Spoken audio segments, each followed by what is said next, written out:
చంద్రబాబు గారిలో భయం మొదలైందా? ఎందుకు చంద్రబాబు గారు అంతలా భయపడుతున్నాడు?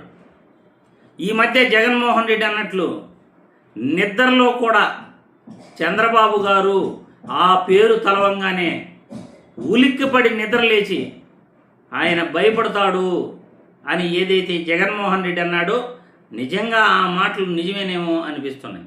ఇప్పుడు సోషల్ మీడియాలో వైరల్ అవుతున్న వీడియో చూసిన తర్వాత మీరందరూ కూడా చంద్రబాబు గారి మాటలను బట్టి ఏం కామెంట్లు పెడతారో మీ అభిప్రాయాలను తెలియజేయవలసిందిగా వీడియో ద్వారా కోరుతూ సోషల్ మీడియాలో వైరల్ అవుతున్న వీడియో చూసిన తర్వాత మళ్ళీ మనం విశ్లేషించుకుందాం.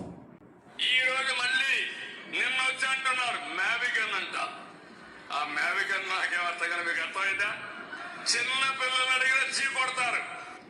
Mavigan versus Amaravati. Yes, we would stand by it. We are for Mavigan. Everybody who is for Mavigan will vote for ISRCP. Everybody who is for Amaravati will vote for Chandrababu. We will stand by it. We will make it an election issue for them. We'll put it up in the manifesto also. Mavigan, ISRCP. We will stand by it. Amaravati కూడా అదే పరిస్థితి. విజయవాడ, గుంటూరు, మంగళగిరి ఇవన్నీ కలిపి అమరావతి. విజయవాడ, గుంటూరు, మంగళగిరి ఇవన్నీ కలిపి అమరావతి. ఇప్పుడు పొరపాటున నిద్రపోయేటప్పుడు ఎవడో తలపు అట్ట కొట్టి మావిగన్ అని చెప్పి ఓడని అన్నాడు అనుకో, టకా అని చెప్పి మనిషి ఏమవుతాడో ఏమో అని చెప్పి ఒకసారి భయం వేస్తుంది.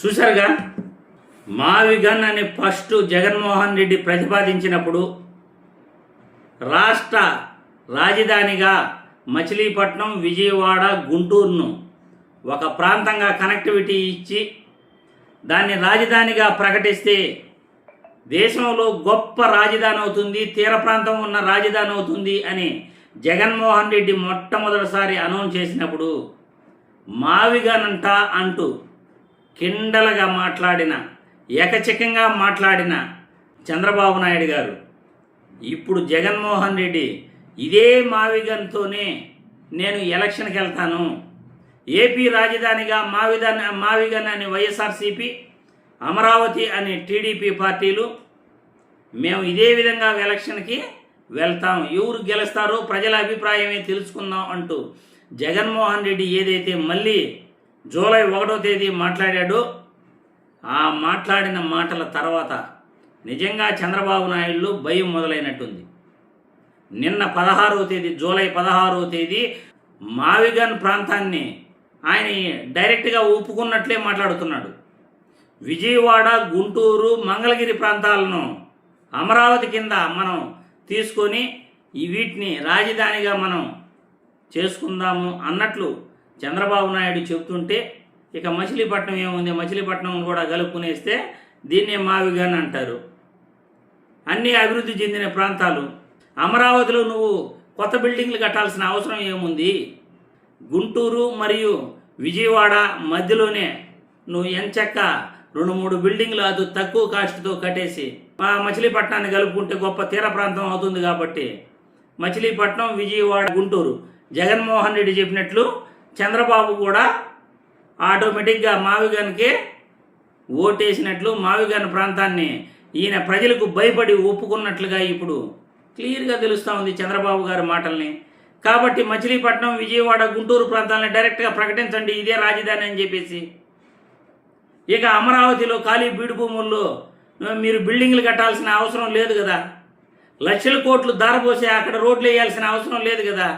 ఆ రైతులకు ఆ భూములు తిరిగి ఇచ్చేస్తే 3 పంటలు ఎంచక్క వాళ్ళు పండించుకుంటారు, పర్యావరణం బాగుపడుతుంది, రైతులు కూడా సంతోషంగా ఉంటారు, ఆ ప్రాంతం కూడా అభివృద్ధి చెందుతుంది. ఎట్లా గుంటూరు, విజయవాడ, మచిలీపట్నం అభివృద్ధి చెందితే అమరావతి కూడా ఆటోమేటిక్గా అభివృద్ధి చెందుతుంది. ప్రైవేటు వ్యక్తులు అక్కడ పరిశ్రమలు పెట్టేదానికి ముందుకు వస్తారు. ప్రైవేటు వ్యక్తులు, రైతులు ఇష్టపడితే భూములు వాళ్ళు కొనుక్కుంటారు. ప్రైవేటు వ్యక్తులు ఇష్టపడి అక్కడ పరిశ్రమలు పెట్టేందుకు ముందుకు వస్తే ఆటోమేటిక్గా ఆ అమరావతి ప్రాంతం కూడా అభివృద్ధి చెందుతుంది. ప్రభుత్వానికి 5 పైసలు ఖర్చు అక్కర్లేదు, ప్రజాధనాన్ని ఖర్చు పెట్టాల్సిన అవసరం లేదు. కాబట్టి చంద్రబాబు గారి మాటల్లో భయం మొదలైంది. జగన్మోహన్ రెడ్డి అభిప్రాయాలను చంద్రబాబు కూడా ఆలోచిస్తున్నట్లుంది.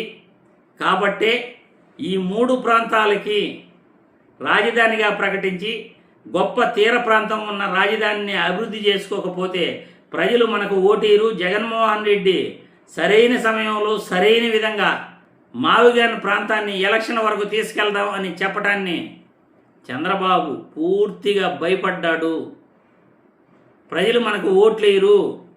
ఈ గుంటూరు, విజయవాడ, మచిలీపట్నం ప్రాంతం గొప్పగా ఉంటుంది అని చంద్రబాబు మనసులో కూడా దాగుంది.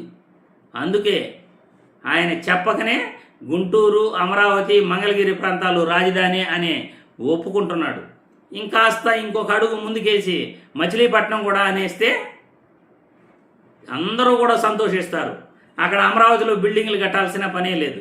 మరి ప్రజలు మీ అభిప్రాయాలను కామెంట్ల రూపంలో తెలియజేయాల్సిందిగా వీడియో ద్వారా కోరుతున్నాను.